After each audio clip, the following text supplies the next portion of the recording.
जी ऐसे अनंत ब्रह्मांडों के स्वामी श्री लालजू को अपने प्रेम के अधीन किए हुए हैं और उस प्रेम अधीनता का भाव पदों में गाया गया है। तो जब हम पद गायन करते हैं तो प्यारे जू को सुख मिलता है और प्यारे जू हमें अपनी सेवा में ले लेते हैं। तो पद को न्यून भाव से ना है देखे कि हम मंत्र जप कर नहीं पा रहे तो पद गायन कर रहे हैं तो इससे पता नहीं क्या होगा कि नहीं होगा। हमारी चतुरासी जी के पद फल स्तुति में लिखा है, 84 हरिवंश कृत पढ़े सुने निशिभोर, छुट 84 भ्रमंते निर्खय जुगल किशोर। निर्खय जुगल किशोर भोर अरुरैन न जाने, पिए रूप रस मत भयो कछु नहीं नाने।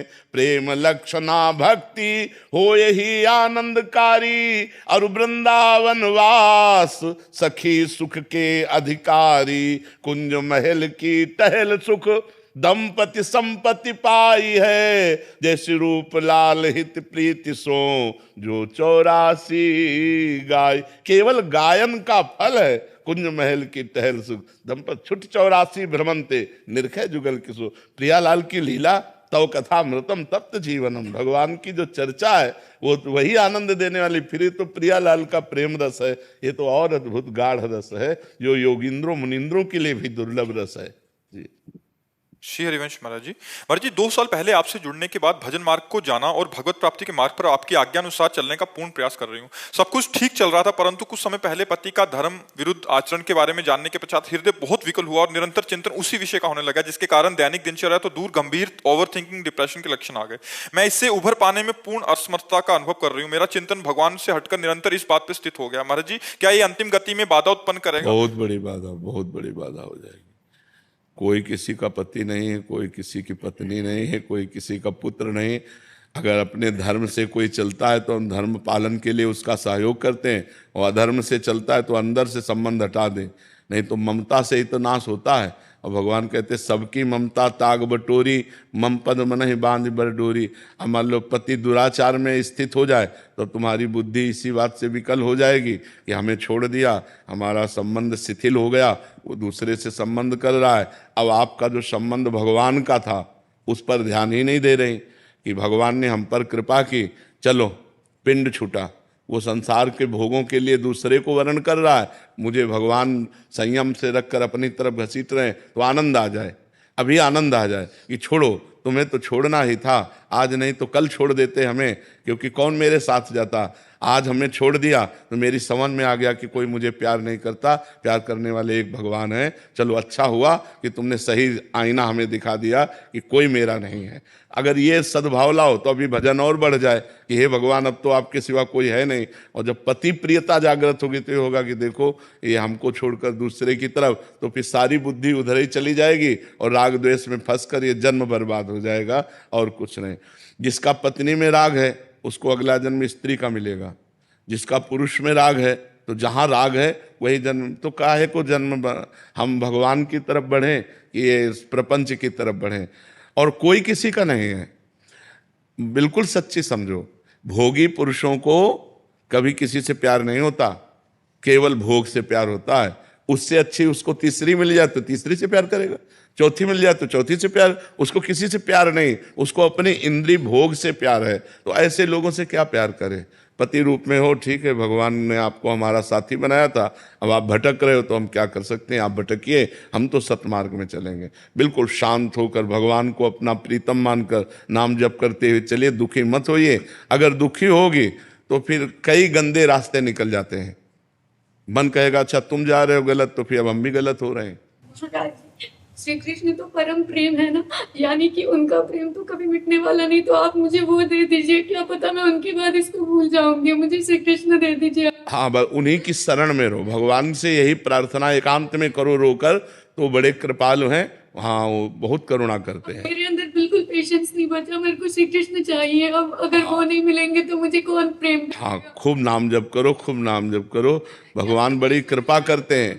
सही मानो, भगवान बड़ी कृपा करते हैं। ऐसी बड़ी कृपा होती है जिससे जीव का सब राग नष्ट होकर भगवान की तरफ हमारी एक गति हो जाती है। इसलिए चिंता न करो, ये भी भगवान की कृपा मानो।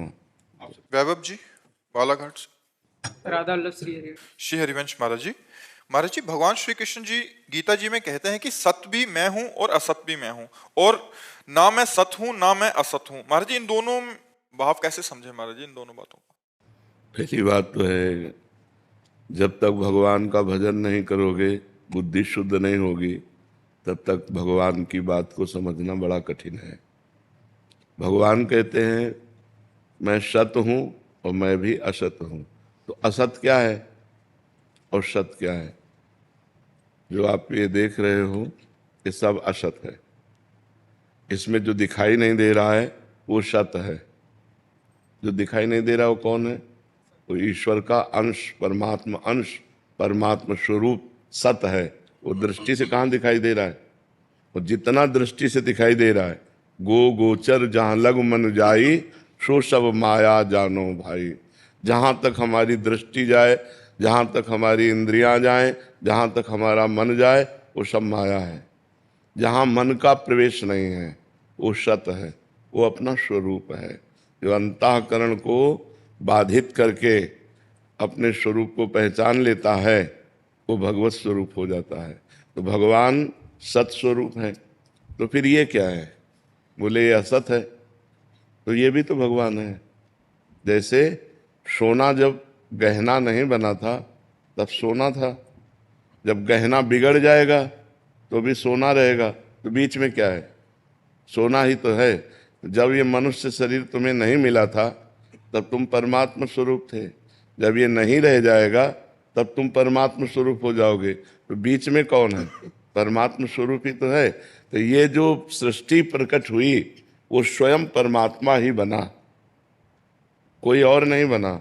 वही पंचभूत बना, वही इंद्रियां बना, वही मन बना, वही पूरा जगत बन गया। वासना वासुदेवस्य वासितम भुवनत्रयम् सर्वभूत निवासोस्मि वासुदेव नमोस्तुते। वो वासुदेव भगवान अपनी ही इच्छा से अपने आप को इस संसार के रूप में प्रकट कर लिया। तो जब बोध होता है तो होता है वासुदेवा सर्वमित समात्मा सुदुर्लभा। सब भगवान वासुदेव है, पूरे के पूरे।